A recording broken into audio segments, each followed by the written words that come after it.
சாந்தி. எல்லோரும் சந்தோஷமாக இருக்கிறீங்களா? இந்த மனித வாழ்க்கையின் லட்சியம் என்ன? What is the purpose of life அப்படிங்கிறது ஆல்மோஸ்ட் எல்லோருக்குமே இந்த கேள்வி ஒரு டைமில் வந்துடும். குறிப்பாக வாழ்க்கையில் கஷ்டம் வரும்போது, என்ன இந்த வாழ்க்கை, பிறந்தோம், வாழ்ந்தோம், கஷ்டப்படுறோம், கஷ்டப்பட்டுக்கிட்டே இருக்கிறோம், கடைசியில் ஒரு நாள் இறந்து போயிடுறோம். எதுக்கு இந்த வாழ்க்கை? என்ன தான் லட்சியம் இந்த வாழ்க்கையில் அப்படின்னு நிறைய பேர் கேட்பாங்க. ஸோ ஆன்மீகத்தை பொறுத்த வரைக்கும் இந்த கேள்வி கண்டிப்பாக வரும். வாழ்க்கையின் லட்சியம் என்ன? ஸோ மனிதன் பலவிதமான அனுபவங்களை பெற விரும்புகிறான், அதுதான் வாழ்க்கையுடைய லட்சியம் அப்படின்னு சொல்லுவாங்க. ஸோ பலவிதமான அனுபவங்களை பெற்றாலும் கூட அவனால் பெற முடியாத ஒரு அனுபவம் என்னென்னா கடவுளை சந்திக்கிறது.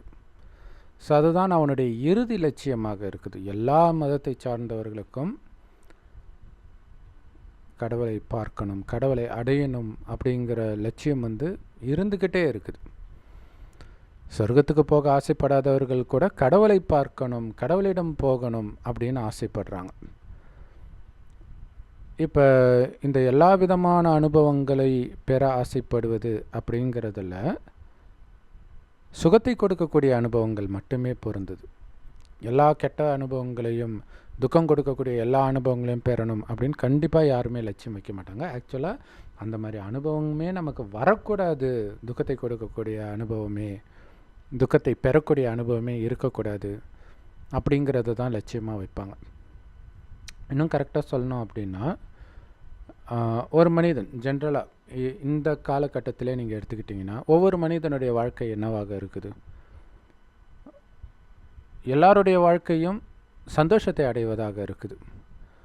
ஆனால் இந்த சந்தோஷத்தை அடையிறதுல என்ன ஒரு வித்தியாசம் அப்படின்னா, உடனடியாக சந்தோஷத்தை அடையணும் அப்படின்னு நினைக்கிறாங்க. ஒரு சிலர் உடனடியாக நம்ம சந்தோஷத்தை அடைந்தால் எதிர்காலம் கேள்விக்குறி ஆயிடும் அப்படிங்கிறதுக்காக, எதிர்காலத்தில் சந்தோஷமாக இருக்கணும் அப்படிங்கிறதுக்காக இப்போ அதை நோக்கி உழைக்கிறது, அதை நோக்கி படிக்கிறது, இந்த மாதிரி ரொம்ப கம்மியானவர்கள் இருக்கிறாங்க. ஸோ அவங்க சந்தோஷமாக இருக்கிறாங்களோ இல்லையோ, கண்டிப்பாக துக்கத்திலிருந்து தப்பிச்சு இருப்பாங்க. ஏன்னா எதிர்காலத்துக்காக இவங்க ஏற்கனவே திட்டமிட்டு படிக்கிறது, வேலை செய்கிறது, காசு சம்பாதிக்கிறது, இதெல்லாம் இருக்கிறதுனால நாளைக்கு காசு இல்லாமல் போயிட்டா என்ன பண்ணுறது அப்படிங்கிற அந்த ஒரு கவலை இருக்காது. ஆனாலும் மற்ற கவலை இருப்பதற்கு வாய்ப்பு இருக்குது. ஏன்னா நோய் எப்போ வேணாலும் வரலாம். இல்லை நல்லா படிச்சிருந்து திடீர்னு மனநோய் வந்துடுச்சுன்னா, படுத்த படுக்கை ஆகிட்டாங்கன்னா, இந்த மாதிரி விஷயங்கள் இருக்குது. பட்டு திட்டமிடுறவங்களுக்கு மற்றவர்களோடு ஒப்பிடும்போது பிரச்சனை கம்மியாக இருக்கும். ஏன்னா திட்டமிட்டு வாழ்பவனுக்கும் திட்டமிடாத வாழ்பவனுக்கும் நோய் எப்போ வேணாலும் வரலாம். ஆனால் திட்டமிட்டு வாழ்பவனுக்கு பண ரீதியாக பிரச்சனை இருக்காது. ஒரு பலமான எதிர்காலத்தை நோக்கி அவன் போயிட்டு இருப்பான். ஸோ அதனால் அவனுக்கு பெரும்பான்மையானவர்கள் அலட்சியமாக இருந்தவர்களோடு ஒப்பிடும் பொழுது அவனுடைய வாழ்க்கை ஆனந்தமாக இருப்பதற்கான வாய்ப்பு அதிகம். அதாவது நோய் வராமல் இருந்தால் அந்த மாதிரி சுச்சுவேஷனில் வாய்ப்பு அதிகம். ஸோ மொத்தத்தில் தற்காலிக சந்தோஷத்தை அனுபவித்தாலும், எதிர்காலத்துக்காக சேமிக்க வைக்கணும்னு நினச்சாலும், மனிதனுடைய லட்சியம் சந்தோஷத்தை அனுபவிப்பதை நோக்கியே இருக்கிறது. ஸோ அந்த சந்தோஷத்தை அவன் அனுபவிக்கிறதுக்காகத்தான் வாழ்க்கை ஃபுல்லாக கஷ்டப்பட்டு உழைக்கிறான். வெளிநாட்டில் போய் கஷ்டப்படுறான், ராப்பகலாக தூக்கமின்றி உழைக்கிறான், எல்லாமே பண்ணுறான். அது எல்லாம் எதுக்கு பண்ணுறான் அப்படின்னா, நாளைக்கு நம்ம கஷ்டத்தில் மாட்டிக்கக்கூடாது, சந்தோஷமாக இருக்கணும் எதிர்காலம் அப்படிங்கிறதுக்காக கஷ்டப்படுறோம். ஸோ எப்போவுமே மனிதனுடைய லட்சியமாக சந்தோஷத்துக்காக பணத்தை சம்பாதிக்கிறது இருக்குது. ஸோ எப்போவுமே பாருங்களேன், ஒரு பிறவியிலுமே அவன் கஷ்டப்பட்டு பணம் சம்பாதிப்பான், செலவு பண்ணுவான், அல்லது அப்படியே சேர்த்து வச்சுட்டு அப்படியே இவன் இறந்து போயிடுவான். மறுபடியும் அடுத்த ஜென்மத்தில் அதே தான் பண்ணுவான். ஸோ அப்போ ஒவ்வொரு மனிதனுடைய வாழ்க்கை லட்சியமும் சந்தோஷத்தை நோக்கி இருக்குது, அதற்காக சம்பாதிப்பதை நோக்கி இருக்குது. ஆனால் என்ன ஒரு முக்கியமான விஷயம் அப்படின்னா, அவன் சம்பாதிக்கிற அனைத்தையும் அவனால் அனுபவிக்க முடியாது. ஏதோ ஒரு நேரத்தில் அவன் சம்பாதிச்சதை அவன் விட்டே ஆகணும். அவன் எவ்வளோ கோடிக்கணக்கான சொத்து வச்சிருந்தாலும் அது அவனுக்கு பயன்படாமலே போயிடும். எந்த விதத்துலேயும் அப்படின்னா, மேபி அவனுடைய குழந்தைங்களுக்கு பயன்படலாம், அல்லது அதை வேறு யாராவது அபகரிக்கவும் செய்யலாம். ஆனால் இவனுக்கு எந்த விதத்திலும் பயன்படாது அப்படின்னு சொல்கிறதுக்கு காரணம் என்னென்னா, ஒரு டைமுக்கு அப்புறம் இவனுடைய உடம்பே இவன் நினச்சதெல்லாம் சாப்பிட முடியாது, ஊரை சுத்த முடியாது, இந்த மாதிரி நிலைக்கு தள்ளப்படுவான். அதுக்கும் மேலே இறந்தவுடன் அவன் அந்த சொத்து எதுவுமே அவன் கூட வராது. மறுபடியும் அவன் ஸ்டார்டிங்கிலிருந்து தான் உழைக்கணும். ஸோ இதில் இன்னொரு விஷயம், இவன் இப்போ பெரிய கோடீஸ்வரனாக இருக்கிற காரணத்தினாலே அடுத்த ஜென்மத்தில் கோடீஸ்வரன் குடும்பத்தில் பிறக்கணும்னு அவசியம் கிடையாது. வேணால் நிறைய தானம் புண்ணியம் பண்ணியிருந்தால் பிறக்கலாம். ஸோ அப்படியெல்லாம் பண்ணாமல் சுயநலமாகவே வாழ்ந்தான் அப்படின்னா நிறைய சேர்த்து வச்சுருப்பான் இப்போ, ஆனால் அடுத்த ஜென்மத்தில் ஏழையாக பிறப்பான். அப்படின்னு அர்த்தம், சேர்த்து வைத்த அத்தனையும் காலி. அப்போ மறுபடியும் அவனுக்கு அந்த சேர்த்து வைக்கிற குணம் இருக்கும். அப்போ சாப்பாட்டுக்கே வழி இல்லாத குடும்பத்தில் பிறந்து முன் ஜென்மத்தில் அவன் சேர்த்து வைக்கிறது புத்திசாலித்தனமாக பிஸ்னஸ்லாம் பண்ணி சேர்த்து வச்சாலே அதே மாதிரி குணம் அல்லது சமஸ்காரம் இங்கேயும் வெளிப்படுற காரணத்தினால இங்கேயும் அவன் அப்படியே பெரிய லெவல் அடைவான் இறப்பதற்குள்ள அல்லது நடுத்தர வயதில். ஸோ அந்த மாதிரியும் நம்ம நிறைய உதாரணங்களை பார்க்குறோம் இல்லையா. ரொம்ப ஏழை குடும்பத்தில் பிறந்து பெரிய பணக்காரனானான்ட்டு நம்ம அவங்கள இன்ஸ்பிரேஷனாக எடுத்துக்கிறோம். ஆனால் உண்மையில் அவங்க இன்ஸ்பிரேஷனே கிடையாது. ஏன் கிடையாதுன்னா, இதை விட பெரிய பணக்காரங்களாம் முந்தைய ஜென்மத்தில் இருந்தான். ஸோ அதை ஃபுல்லுத்தையும் எதுவுமே அவனுக்கு வரலை. அடுத்த ஜென்மத்தில் மீண்டும் அந்த குணத்தின் காரணமாக உழைத்து போகிறான். பட்டு அடுத்தடுத்த ஜென்மத்தில் வரும்போது கெட்ட குணங்களுக்கு அடிமையாகிற வாய்ப்பு அதிகம். ஏன்னா ஆத்மாவுடைய சக்தியும் இழக்குது. ஸோ இது இல்லாமல் நிறைய பிரச்சனைகள் வரும். போதைப் பொருளுக்கு அடிமையாகும்போது பார்த்திங்கன்னா அதுக்கு அடுத்த ஜென்மத்தில் என்னால் உழைக்க முடியும்னு தெரியும், ஆனால் அவனால் உழைக்க முடியாது. ஏன்னா உழைச்சிருக்கிறது அவனுடைய குணத்தில் இருக்கும், ஆனால் அவன் ஏதோ ஒரு மயக்கத்துக்கு அடிமையாக இருக்கிறதுனால அதை நோக்கியே அவனுடைய புத்தி போக ஆரம்பிக்கும். ஸோ அப்போ என்ன நடக்குது அப்படின்னா, ஒவ்வொரு ஜென்மத்திலும் முன் ஜென்மத்தை விட அவன் எல்லா விதத்திலும் குறைஞ்சிக்கிட்டு தான் வரான். திறமையில், உடல் வலிமையில், எல்லாத்துலேயுமே தாழ்வான நிலையைத்தான் அடைஞ்சிட்டு இருக்கிறான். ஒவ்வொரு பிறவியும் படி இறங்கிட்டே வரான். ஆனாலும் ஒவ்வொரு பிறவியிலும் அவன் சம்பாதிக்கணும், சுகமாக இருக்கணும் நினச்சி தான் அவன் பண்ணுறான். பட் கடைசியில் அவன் அதில் தோல்வியை தான் சந்திக்கிறான்.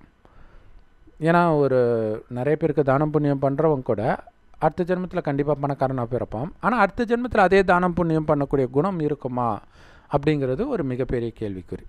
ஏன்னா நாளுக்கு நாள் உலகத்தில் ஏமாத்துறவங்க அதிகமாகும் பொழுது அவனுக்கு அந்த குணம் கொடுக்கணுன்ற குணமே இல்லாமல் போயிடும்.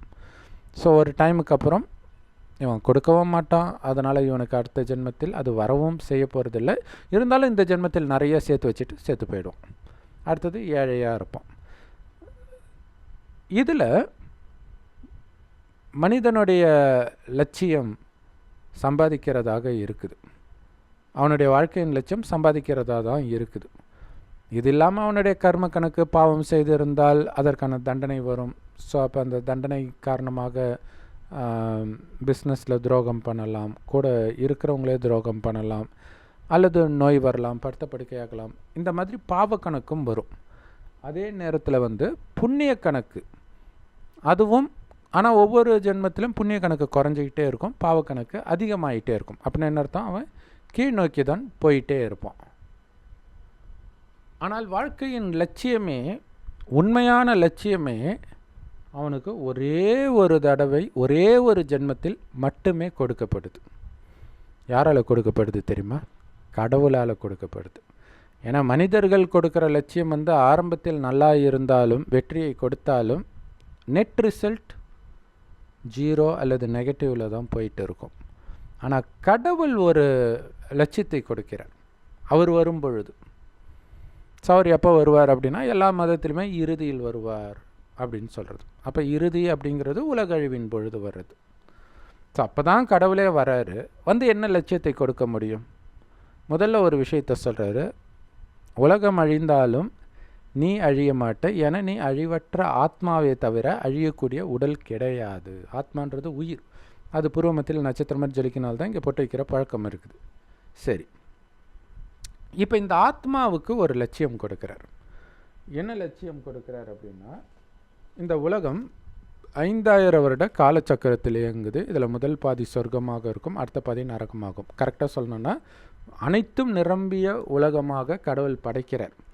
செல்வம், ஆரோக்கியம், அழகு, தெய்வீக குணங்கள் எல்லாத்திலும் நிரம்பிய ஒரு பர்ஃபெக்ட் வேர்ல்டாக கடவுள் படைக்கிறார் 5000 வருஷம் முன்னாடி. அது கொஞ்சம் கொஞ்சமாக குணத்தில், அழகில், ஆரோக்கியத்தில், செல்வத்தில், இயற்கை வளத்தில் எல்லாத்திலும் கொஞ்சம் கொஞ்சமாக குறைஞ்சிக்கிட்டே வந்து கலியுகத்தின் இறுதியில் அனைத்தும் இழந்த நிலையில் நிற்கிது.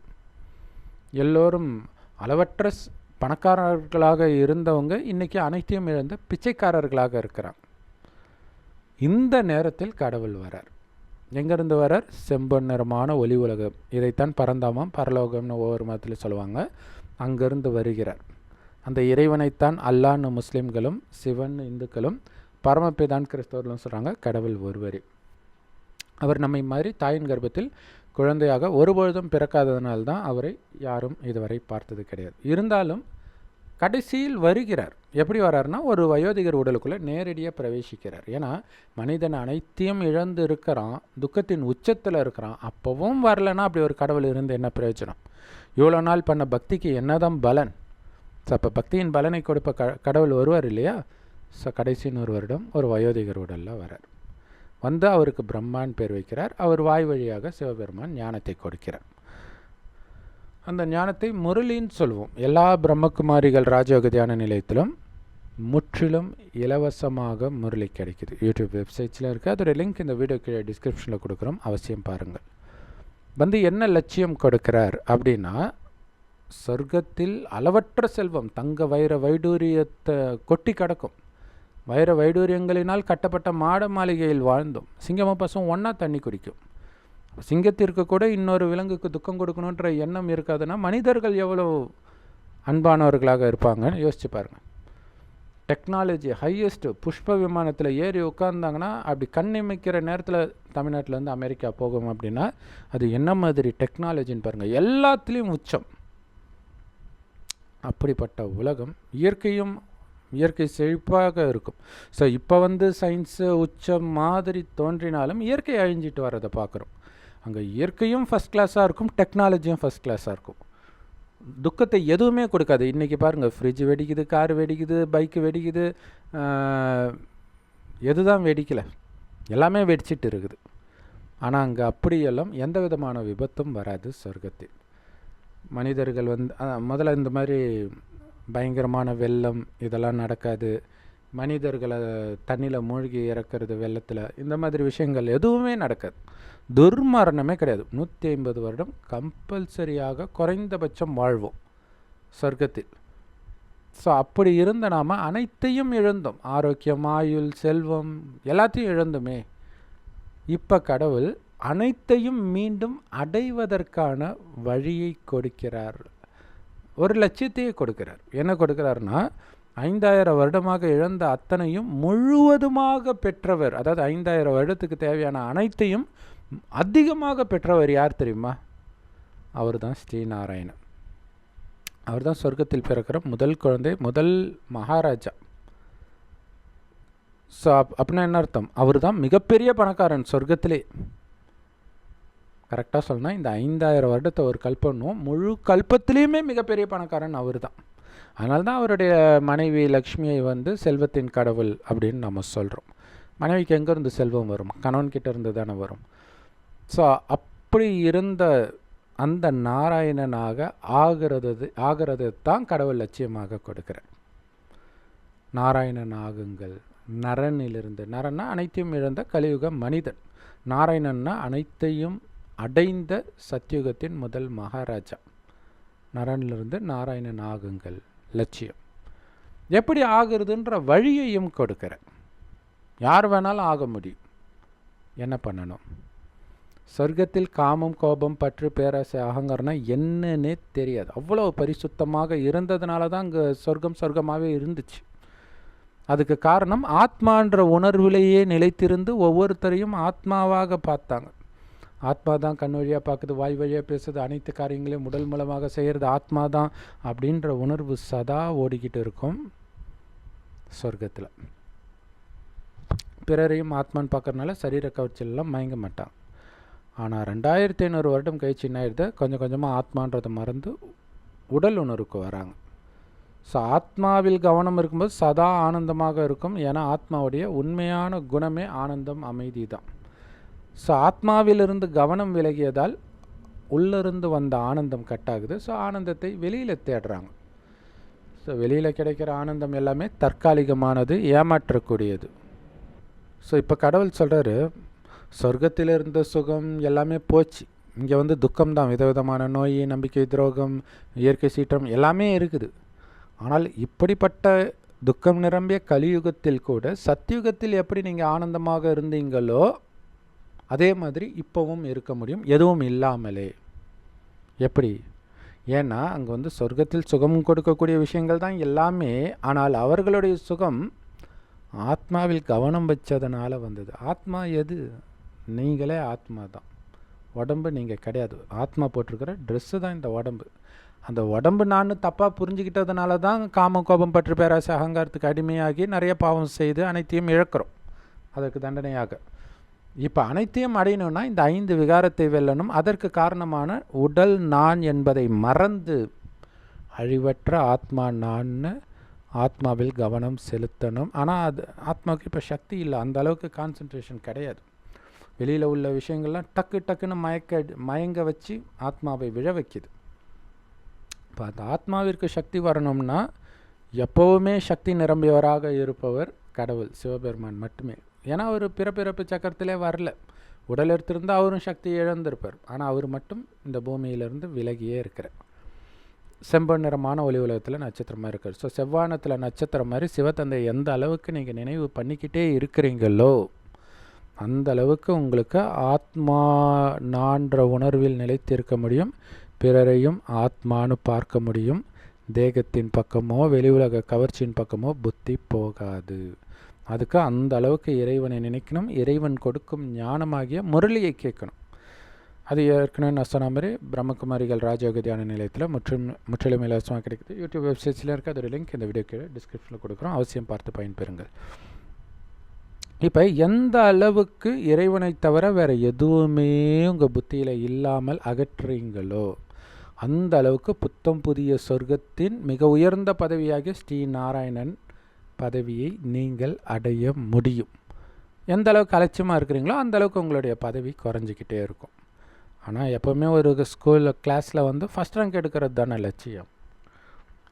ஸோ அப்படி ஃபஸ்ட் ரேங்க் எடுக்கிறவங்க தான் நாராயணன் ஆக முடியும். அந்த லட்சியத்தை கொடுக்கிறார். இப்போ நீங்கள் அந்த லட்சியத்தை அடைந்தாலும் சரி, நாராயணன் ஆக முடியல அப்படின்னா அடுத்த பதவி எப்படியோ ஆரம்பத்திலே நீங்கள் பிறந்துட்டீங்கன்னா கூட சொர்க்கத்தின் முழு சுகத்தையும் 2500 வருஷத்துக்கு நீங்கள் அனுபவிப்பீங்க. அப்படின்னா 5000 வருடம் இழந்ததை மீண்டும் நீங்கள் அடையிறீங்க. அதுதான் லட்சியம், பிறவியின் லட்சியம். எந்த பிறவியின் லட்சியம்? எப்போ இந்த ஞானத்தை எடுக்கிறீங்களோ அப்போ நீங்கள் கலியுகத்திலிருந்து இறந்து இறைவனின் மடியில் புதுசாக பிறந்திருக்கிறீங்கன்னு அர்த்தம். அப்போ உண்மையில் பிறப்பின் நோக்கம், வாழ்க்கையின் லட்சியம் எல்லாமே இந்த கடைசி ஜென்மம். இறைவனுக்கு நேரடியாக பிரம்மாவாய் வழியாக இறைவனுடைய ஞானத்தை கேட்பவர்கள் தான் பிரம்மாவின் குழந்தைகள், அதாவது பிரம்மகுமார் குமாரிகள். சிவனுடைய குழந்தைகள் தான், ஆனால் பிரம்மா மூலமாக பிறந்ததுனால பிரம்மா குமார் குமாரிகள். ஏன்னா பிரம்மா மூலமாக தான் உலகம் படைக்கப்படுது, சொர்க்கம் படைக்கப்படுது. ஸோ அப்போ பிரம்மாவாய் வழியாக சிவனுடைய ஞானத்தை கேட்பவர்கள் மட்டுமே சொர்க்கத்திற்கு வருவாங்க.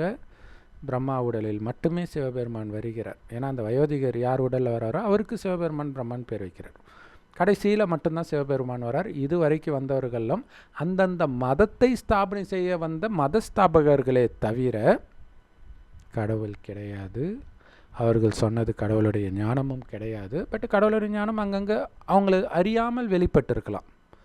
ஆனால் கடவுளுடைய ஞானம் 100% அவரே வந்து கொடுக்கும்போது மட்டும்தான் வெளிப்படுது. ஸோ இப்போ கடவுளை தவிர எனக்கு எதுவுமே இல்லைன்னு அவரை மட்டுமே அப்பாவாக, அம்மாவாக, கணவனாக, மனைவியாக, குழந்தையாக நீங்கள் அனைத்து உறவுமாக நினைத்தீர்கள் என்றால் மட்டுமே உங்களுடைய புத்தி சதா நேரமும் இறைவனை சிந்தனை செஞ்சுக்கிட்டே இருக்கும். செவ்வானத்தில் நட்சத்திரம் மாதிரி இறைவனை நினைக்கணும். அதுக்கு முன்னாடி எனக்கே உடம்பு கிடையாது, ஆத்மான்னு உணர்ந்து நினைக்கணும். உடலற்று நான் ஆத்மாவாக இருக்கிறேன்னு நினைத்தால் தானாக ஆத்மாவின் தந்தை சிவபரமாத்மா ஞாபகம் வந்துடுவார். உடல் நினச்சிங்கன்னா உடலுடைய உறவுகள் தான் ஞாபகம் வரும். அது ஞாபகம் வர்றதுனால தான் மீண்டும் மீண்டும் கலியுகத்திலே பிறக்கிறோம், அனைத்தையும் இழக்கிறோம். இப்போ இழக்கிற நேரம் இல்லை, இழந்ததையெல்லாம் மொத்தமாக அடையிற நேரம். அதற்கு நீங்கள் பண்ண வேண்டியதெல்லாம் இறைவனை தவிர வேறு எதிலும் உங்களுடைய கவனம் இருக்கக்கூடாது. அதற்காக நீங்கள் எது வேண்டுமானாலும் இழக்க நேரிடலாம், ஆனால் இறைவனுடைய நினைவு மறக்கக்கூடாது. இறைவனுடைய நினைவில் இருந்தால் நீங்கள் சதா அமைதியாகத்தான் இருப்பீங்க. ஸோ அமைதியாக இருப்பது தான் இழந்த அத்தனையும் மீண்டும் அடைவதற்கான வழி. ஏன்னா சொர்க்கத்தில் அத்தனை பேரும் அமைதி சக்தி நிரம்பியவர்களாக இருப்பாங்க. அங்கே சண்டையெல்லாம் கிடையாது. அமைதி சக்தியினால் நம்ம சொர்க்கத்தை அடையிறோம். அதுதான் லட்சியம். அதனால தான் நீங்கள் மகாபாரதம் இதெல்லாம் பார்த்தீங்கன்னா தப்பு செய்கிறவங்க தப்பு செஞ்சு முடித்த உடனே காட்டில் போய் தவம் பண்ண போவாங்க, அல்லது கடலுக்கு அடியில் போய் தவம் பண்ண போவாங்க. ஏன்னா தப்பு செய்தால் அனைத்தையும் இழக்கிறோம். இழந்ததை மீண்டும் அடையணும்னா ஆத்மாவை தூய்மையாக்கணும். அதற்கு யோக பலம் தேவை, ஞான பலம் தேவை. ஸோ ஞானத்தை இறைவன் கொடுக்கிறார். அந்த ஞானத்தை சதா மனதில் திரும்ப திரும்ப ஞாபகம் வைக்கும்போது ஆத்மாவிற்குள் ஆத்ம சக்தி அதிகரிக்குது. கூடவே இறைவனையும் முடிந்த அளவு நினைவு பண்ணிக்கிட்டே இருக்கணும். எந்த நேரமும் எந்த காரியம் செய்தாலும் புத்தி பாட்டுக்கு இறைவனை நினச்சிக்கிட்டே இருக்கணும். மிகப்பெரிய லட்சியம். உடல் நான்றதே மறந்து எனக்கு ஒரு உடல் இருக்குதுன்றதே முற்றிலும் மறக்கணும். அது எவ்வளோ பெரிய லட்சியம். இயல்பாகவே நான் ஆத்மான்ற உணர்விலும், இயல்பாகவே யாரை பார்த்தாலும் ஆத்மாவை பார்க்கிறேன், ஆத்மா பேசிக்கொண்டிருக்கிறது, அந்த உணர்வு இயல்பாகவே வரணும். அப்படிங்கிறது தான் லட்சியம். இந்த லட்சியத்தை அடைவதன் மூலமாக தான் சொர்க்கத்தின் ஆரம்பத்திலே பிறந்து 5000 வருடமாக இழந்த அத்தனையும் நீங்கள் அடையிறீங்க. அப்போ யோசிச்சு பாருங்கள், கடவுள் இப்போ கொடுக்குற ஞானம், ஆத்ம ஞானம் உங்களுடைய குணத்தை மாற்றுது. காமம், கோபம், பற்று, பேராசை, அகங்காரம்னா என்னன்னே சொர்க்கத்தில் தெரியாது. குழந்தை கூட கணவனும் மனைவியும் நமக்கு ஒரு வாரிசு வேணும்னு நினைக்கும் போது மனைவி கர்ப்பம் அடைவாள். ஏன்னா எண்ணத்திற்கு அவ்வளோ சக்தி, தூய்மையான ஆத்மாவின் எண்ணத்திற்கு. ஸோ அப்படி இருந்த நாம் காமம், கோபம், பற்று, பேராசை, அகங்காரத்தில் மூழ்கி அனைத்தையும் இழந்துட்டோம். இழந்த அத்தனையும் சம்பாதிக்கக்கூடிய ஒரே நேரம் இதுதான். ஸோ இப்போ ஆத்மாவுக்குள்ள தெய்வீக குணங்களை நீங்கள் எந்த அளவுக்கு நிரப்பிக்கிறீங்களோ அந்த குணங்களின் ஆதாரத்தில் தான் சொர்க்கத்தில் ஆரம்பத்தில் இருந்தே உங்களுடைய பிறவி அமையப் போகுது. ஸோ அப்போ 5000 வருடத்தின் தலைவிதியை இப்போ தான் நீங்கள் எழுதுறீங்க. ஸோ அந்த தலைவிதியை மிக அற்புதமாக எழுதுறீங்களா, அல்லது அலட்சியமாக வெளி உலக கவர்ச்சியில் மயங்கி உங்களுடைய எதிர்காலத்தை சின்ன பின்னமாக ஆக்குறீங்களா? ரெண்டுமே உங்கள் கையில் தான் இருக்குது. அனைத்தையும் அடைவதற்கான வழியை கடவுள் சொல்கிறார். அடையிறீங்களா இல்லையான்ற முயற்சியை நீங்கள் தான் பண்ணணும். ஸோ இதுதான் நம்முடைய லட்சியம். மிக உயர்ந்த லட்சியம். உலகத்திலே மிக உயர்ந்த பதவி லக்ஷ்மி நாராயணன் பதவி தான். ஆனால் அவங்க கடவுள் கிடையாது, சாதாரண மனிதன் நாராயணன் ஆகிறாங்க. ஆனால் அவங்களுக்கு இந்த ஞானத்தை கொடுத்து வழி காட்டுறாரு பாருங்க, அதுதான் கடவுள், அதுதான் சிவபெருமான். அவருக்கு தான் உடலே கிடையாது. உடலே இல்லாத ஒருவர் நம்மை உலகத்திற்கே அதிபதி ஆக்கிட்டு போகிறாருன்னா அதை நினச்சி பார்த்தாலே எவ்வளோ சந்தோஷம். ஸோ இப்படியெல்லாம் கடவுளை நினைத்து பார்க்கணும். அந்த முரளியில் நிறைய ரகசியங்களை வெளிப்படுத்துவார். அதையெல்லாம் திரும்ப திரும்ப கேட்டதை மனசுக்குள்ளே நினைக்க ஆனந்தம். இந்த ஆனந்தத்தில் உங்களுடைய புத்தியை பிஸியாக வச்சுருந்தீங்கனாலே வெளி உலகத்து விஷயங்கள் உங்கள் புத்திக்குள்ளே வராது. ஏன்னா வெளி உலகத்து விஷயங்கள் உங்கள் புத்திக்குள்ளே வரும்போது தான் இறைவனுடைய நினைவு கட்டாகும். இறைவனுடைய நினைவு கட்டாகும் பொழுதெல்லாம் நீங்கள் இது வரைக்கும் சேர்த்து வைத்த செல்வம், ஆன்மீக செல்வம் குறைஞ்சிக்கிட்டே வரும். ஏன்னா இறைவனை நினைக்காட்டினாலே உங்களை அறியாமல் நீங்கள் பாவம் தான் செய்வீங்க. பாவம் செய்யும்போது அனைத்துமே அழியும். ஓம் சாந்தி. தேங்க்ஸ் ஃபார் வாட்சிங்.